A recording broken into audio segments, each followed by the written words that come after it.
gosh. Sorry, I'm having one of those mornings.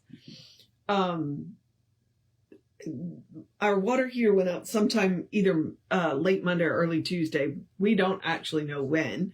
Because we tried it on Tuesday and there was no hot water. And so it's being replaced right now, which means I haven't washed my hair in almost a week. So it's being, yeah. So, okay. We are doing Your Spiritual Power. It's being replaced right now, by the way, the water heater. So, don't worry about that. We are doing Your Spiritual Power. Let's do the housekeeping. And all the housekeeping is me reminding you that we are Creative Life Spiritual Center. Website is creativelife.org. Constant contact email, info@creativelife.org.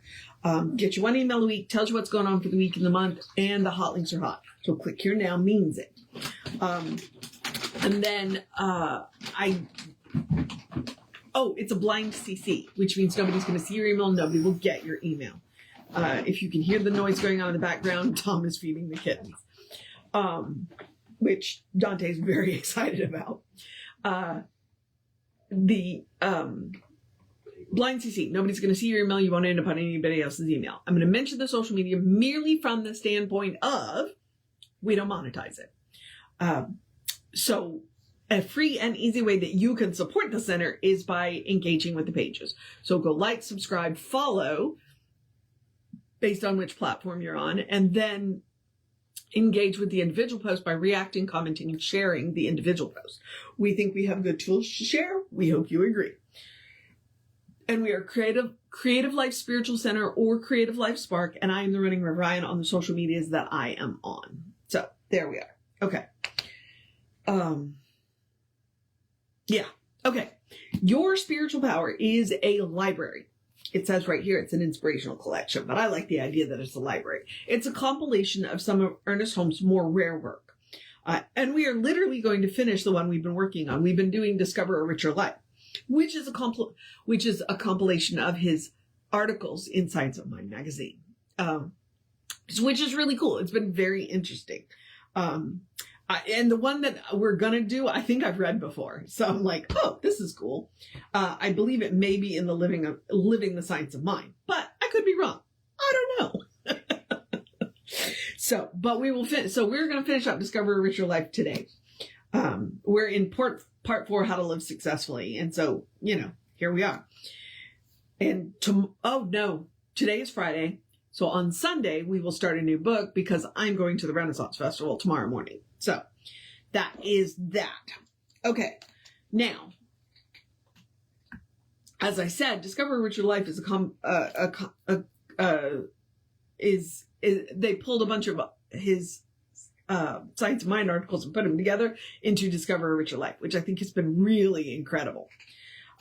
Today, we are going to do You Are Immortal Now. Emphasis Ernest. He put an exclamation point in there. And underneath it says there's only one life. So this should be really interesting. And it's not quite as long as yesterday, so hopefully I won't have to rush the ending like I did yesterday. All right. You are immortal now. There is only one life. There are 3 ways in which the human mind gathers knowledge, so far as now known. One is by science, which is the knowledge of the laws of nature. Another is by intuition, which includes revelation, inspiration, and all religions. The other way is philosophy, okay, which contains all the opinions of the ages, which is right or wrong, what is rational, what is logical, what is reasonable. We are interested now in finding the contributions that these different avenues make to our acceptance of immortality. Every great religion has believed in the immortality and the ongoingness of the soul. The whole system of the ancient Hindus was built on the idea that God, reality, truth, Brahma, is only one, beside which there is none other, and that every one of us is an incarnation of it, that we are gradually unfolding or evolving into all of it, that it flows through every one of us. Okay, so that's one in the eye for everybody who thinks Hindus are polytheistic. They're not. They just recognize that we can't deal with all of God at one time, so they give names to the parts of God that we need to deal with. In the end, there is only one, Brahma. Okay, now, getting back to Ernest, we belong to the Christian faith. Well, that's Ernest. So we belong to the Christian faith, which is a combination of the old Hebrew idea that God speaks from without and the Greek idea that God speaks from within. We say that the highest God and the innermost God is one God. Okay. Now, we do not want to believe that immortality is in immortality simply because somebody became immortalized through the resurrection, which I believe in easily enough. Jesus, I believe, became resurrected to prove the eternality of the soul. You and I are given life, inherent, and we cannot live by proxy. It does not matter how good Jesus was, or how saintly Buddha was, or how great a person one of the ancient Hindus must have been. There is that within each of us that must bear witness to every truth, to every fact, and to every experience. And until it does, we are only half being, half hearing, and half knowing. Can someone else play a game for you? If you feel like weeping, can you get somebody to cry for you real tears? Can somebody else love for you? Of course not. We must meet life individually as well as collectively, and only the person who does it is at peace. Okay. That's kind of a weird statement right there. We must meet life individually and collectively. But I do, that's one of the things that makes me absolutely crazy about modern Western society, is modern Western society has bought into rugged individualism, which is all great and everything, except for the fact that we are social creatures. We are social animals. We need each other. We need community, which is why he said individual and collective. We need both. I mean, I'm an introvert. Not that everybody believes me when I tell them that, but because I am an introvert. When I'm tired, I need to go away and be by myself to recharge. Extroverts need people to recharge. That's the difference between us. The real difference between us. So I'm an introvert. I want to go away and be by myself occasionally. But I'm also community minded. So most of the time when I'm considering what needs to be done, I'm thinking about what needs to be best for what will be best for the community. And that's one of the things where I talk about with ego. If you want to know, is it ego talking or God talking, then you look, who does it help and who does it hurt? If it helps one person and hurts nobody, it can still be God. If it hurts one person and helps a whole bunch of people, it can still be ego. So that's one of the things we have to be aware of. Okay, back to Ernest. It is only in our own integrity that we shall ever see God. We cannot live and be whole because somebody else was a good person. Oh, ouch. Yep. That's one in the eye of everybody. Yeah, never mind. Not going there. Sorry. That's a soapbox I'm not willing to get on. Okay. Jesus knew this. He said, "Why callest thou me good? There is none good but one, and that is God. And he called God the Father that dwelleth in me." When they wanted to make him a king, he said, in effect, it was expedient that he go away, so that the Spirit of truth should bear witness to the divine fact of our own being. We find Socrates, who was called the father of philosophy, and Kant, who was called the father of reason, both teaching that God is one and that we are a part of that. Logic would tell us that there cannot be two infinites. There can only be one finality in the universe. Logic would also tell us how futile it would be if 6 feet under... Hang on. What? Okay.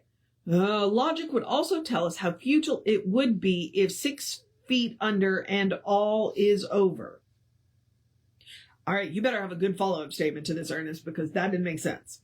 What an economic waste of energy. He's got a good follow-up line. What an economic waste of energy and time. How irrational the universe would be. Emerson said that we are organs of the infinite. There is incarnated in each of us that divine spark, which is of the nature of God and carrying us through the process of evolution gradually unfolds until we are so unified with God that you cannot tell where one begins and the other leaves off. It is the nature of the spirit to be inherent in the child. Woo! And you wonder why I call us divine sparks. It's right there. Ernest has used it multiple times. Divine sparks. That is what we are. It also comes out of Gnosticism, and we call it Kabbalah, but apparently it's actually pronounced Kibbalah. So, which is why I pronounced it the way we pronounce it first, so you know what I was talking about. That divine spark, that divine splinter. In the Tree of Life, that's what we're working on, because the divine got shattered. And so what we are doing is we are gathering up all the splinters. Well, we are the splinters. So, okay. Now, let us see what science can tell us about immortality. It is now held by some scientists that there is not an atom of our physical body that was in it a short time ago. Some say 11 months. But in any event, no one is over a year old as far as the physical composition of their body is concerned, which is, I'm not sure about the timing, because some things turn over faster than others. But yeah, the cells that you had when you were born, all of them have turned over multiple times since you were born. He's on something there. Let's see. But we do not all look that young. Of that, I am sure. At the same time, many leading psychologists hold that the mind cannot wear out, although it may appear to become confused. This is interesting, isn't it? What is back of it? Not somebody's opinion, not some sin or salvation theory, not somebody's theology, but certain scientific facts, certain universal realities, certain laws of our own being that we ought to consider. Too often, our faith must be propped up every few moments, and unless we arrive at a conviction beyond that kind of need, we shall always be exclaiming, "Lord, I believe, help thou my unbelief." That's an interesting noise happening in my house. They've got the old water heater out, so they must be installing the new one, because that's a weird hum. Okay, sorry. Distracted. Behind the thought that the body is not over a year old is another thought. Everything in the universe is in a state of continual flux. New substances appearing all the time, old disappearing, giving place to the new in all creation. If this is true of our physical bodies, then we have no reason to doubt that it may be true of the structure of the whole physical universe, and that back of it is that life which forevermore makes everything new. This is not wild fantasy. And he spelled fantasy with a PH, which is really interesting. Okay. God is not old or young, but without birth and without death. And we live and move and have our being in this eternal sea of never-ending life. Why is it that the mind cannot grow old? Because there is only one mind in the universe and we use it. That mind is God. That mind is our mind now. How could we wear it out or use it up or exhaust its possibilities? Well, the short answer is we can't. But Ernest still has a couple pages to go, so we're not going to get a short answer. But we can become so confined in our thinking that it does not reflect or flow through us with clarity. There is no physiological or psychological reason from the viewpoint of God that anything could ever be used up or exhausted, because nothing is static. Everything is in a continual flow of life. When we refuse the flow at whatsoever age we may be, we begin to feel dead on our feet, or as the saying goes. This does not mean that God has changed or denied us any degree of life, but that we have blocked ourselves from our source. Yep. We have gotten in our own way. You can tell that I grew up in the country, not on a farm, but I didn't live in the city, because I like to talk about unkinking the hose. If you've ever stepped on a hose, or because I have a younger brother, deliberately kinked the hose and waited until they had it pointed at their face and then let it go, and then it sprays them in the face. That's what we do to ourselves on a regular basis. Like, we step on the hose and then wonder why the water's not flowing. We wonder why the life isn't flowing. That's what we're doing. We are getting in our own way. Or we let other people get in our way. So, which he says they don't have the power to do, but we do give them the power to do it. Okay. What would happen if we were free from all fear or doubt, or the unhappiness and morbidity of our retrospections of the past, and the unwholesome anticipation of what we think the future holds in store? The unwholesome anticipation. Oh my goodness. The unwholesome. Okay.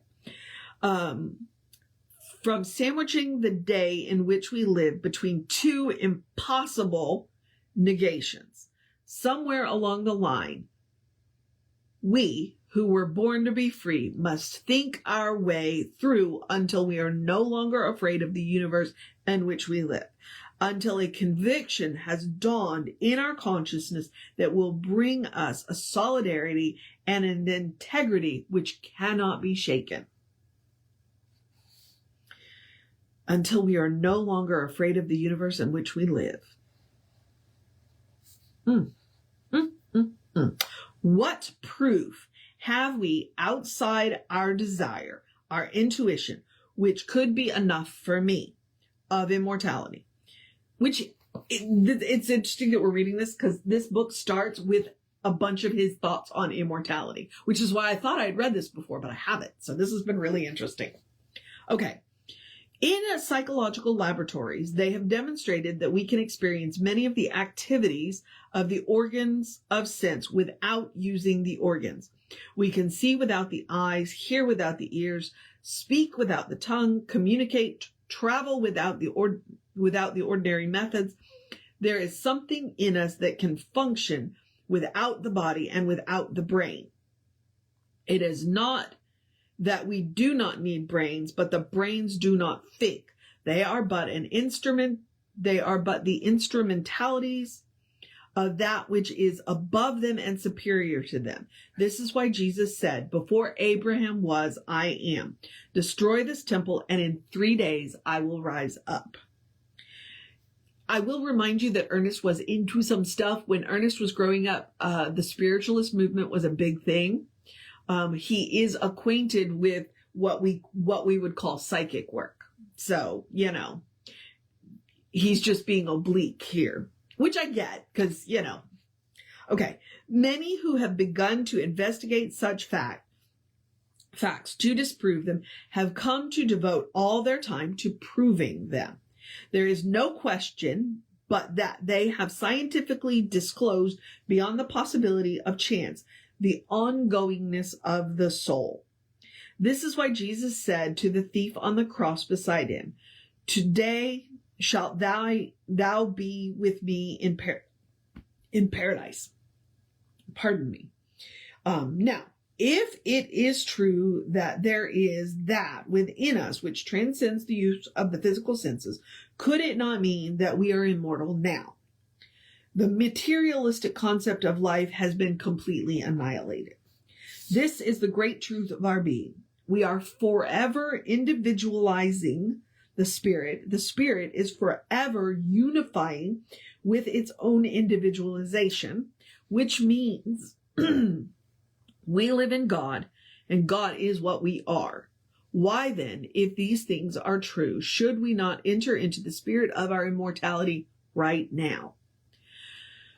Carl Jung, whom I consider one of the greatest psychologists, has said that he never knew a case of permanent healing without a restoration of faith. He never knew a person who could be happy the latter part of their life unless they believed in immortality. Why? Because he has nothing left to look forward to. It is only in the attention we give to the present and the certainty we have of its expansion into what we call the future and the continuity of ongoing that we would have any joy at all. Now, interesting note, Carl Jung probably, he's mentioning Carl Jung. Who was his name just popped right out of my head. He was the famous astronomer. Didn't believe that at all. And I can't think of his name right now. Dang it, it'll come to me. If it comes to me, then I will come back and I'll put it a comment on this video. Because he just didn't believe. And it's really interesting, being a man of science and just that this is all we get. And he did such amazing work. And you're just like, okay. So, but everybody's entitled to their own belief. Why then do we need to feel we must wait to become immortal when it is something we must see and feel and know and understand right now? Growing old is refusing to grow every day, awaiting until the final moment when we step into a larger life. We should be children playing on the shores of time. We miss our friends. We long for the touch of a vanished hand or the sound of a voice that is still. We would not have it otherwise. But there is no hopelessness. There has been but a loosing and a liberating from what is no longer needed.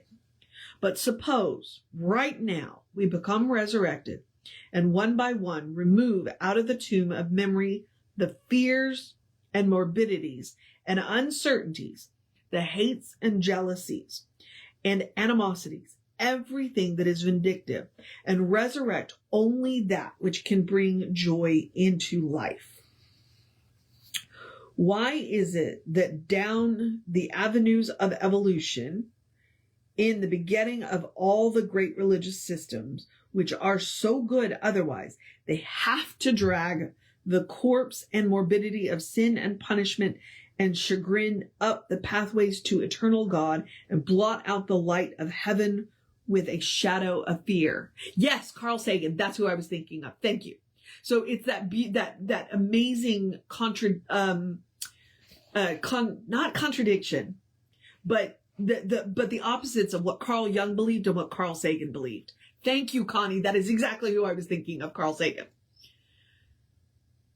I look forward to meeting Carl Sagan.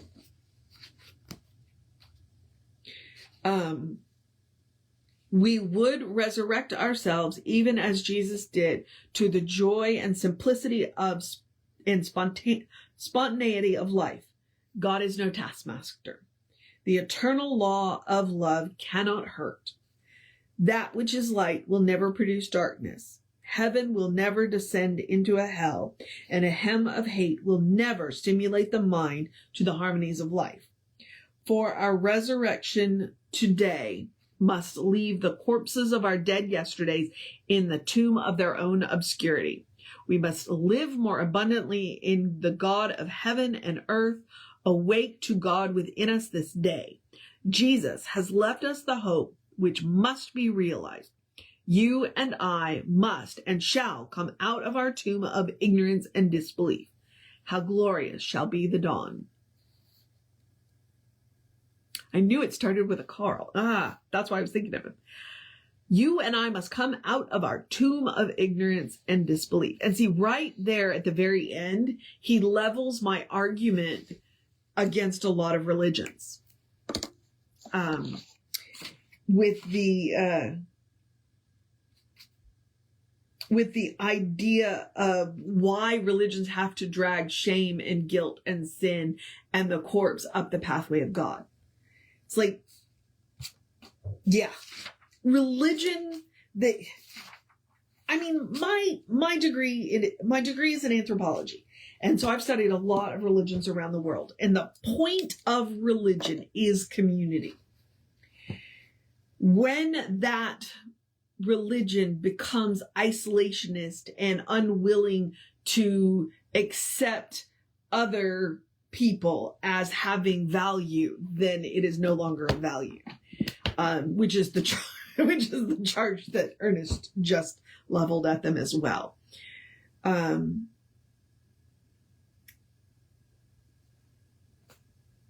I forgot where I was going with that. So, and I just looked at the clock and went, yeah, I gotta go. So, yeah. So Carl Jung believed in immortality, and Carl Sagan thinks that all we get is the one go around. And it's really interesting to see those two minds. Whereas Ernest is going, look, if you look pretty much everywhere, everything is pointing at the fact that we are immortal now. This body isn't going to last forever. And that has got to be okay with us. Because the good news is that there is something in this body that does last forever and that we will meet again. Which is why I said I look forward to meeting Carl Sagan. So I also look forward to meeting Carl Jung and seeing my grandmother again. So, although she does come visit me on a regular basis.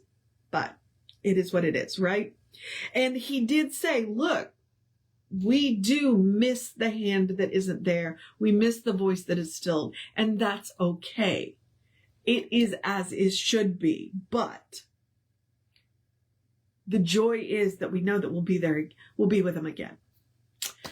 But I need to get my butt up and out of here and get to work. So I'm just going to encourage you to have a great day, a wondrous day, a fantastic day, a magical day, an enchanted day, a wonderful day, an awesome day, an amazing day. A let's wrap this week up day.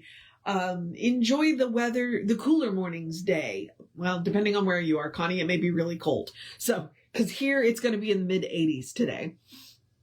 Drink plenty of water, cuddle your fur babies, do something just for yourself day. Look in the eyes and see the divine. Look in the mirror and see the divine looking back at you. Let's see if I can get that out right. Day. It's okay if you trip over your words day, because it'll all be okay in the end. And if it isn't okay, then it isn't the end day. A good day. And if that's too much pressure, simply have a day. You are enough, just as you are. You are a beloved expression of the divine. You are a brilliant light, a divine spark. See, there's that divine spark that he was talking about. A spirit in motion, God in action, a beautiful masterpiece and a work in progress at the same time, at your own pace. And as Reverend Jesse likes to call us, you are godly. All right. Explore the truth of your being. Get to know who the divine knows you to be, because the divine knows you to be good. It is all the divine knows. And from there, anything is possible. All right, beloveds. Reverend David will be on around 5 p.m. with you. Like I said, I'm taking tomorrow off to go to the Renaissance Festival. I will see you around 8:45 on Sunday. Take care of yourself. Know that you are loved. And I will see you next time. And Connie, I'll probably see you tonight.